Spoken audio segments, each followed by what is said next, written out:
Welcome to Chillin' 101. We hope this video helps.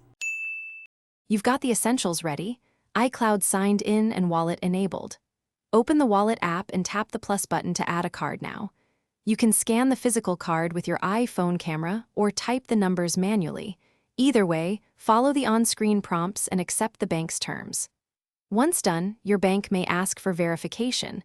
Expect a text, email, or app confirmation. Make sure Face ID or Touch ID is set for payments so approvals are quick and secure. Once your card is added, complete verification from your bank, usually a code sent via SMS or a quick app approval. After verification, set a default payment card and wallet so contactless payments choose it automatically. Go to the card, tap More, and select Set Default. You can also add transit cards, boarding passes, and loyalty cards by scanning or importing. Make sure to enable Express Transit for eligible cards to tap without Face ID. These steps make everyday payments faster and smoother.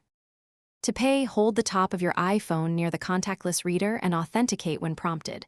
For Express Transit, you won't need Face ID. If you must update billing info or remove a card, tap the card, choose More, then Edit or Remove. If a card won't authorize, make sure iOS is updated, your bank hasn't blocked the card, and NFC is enabled, then restart the phone. If problems persist, contact your bank. This single step usually resolves verification or block issues. Thanks for watching. Consider subscribing if we helped you.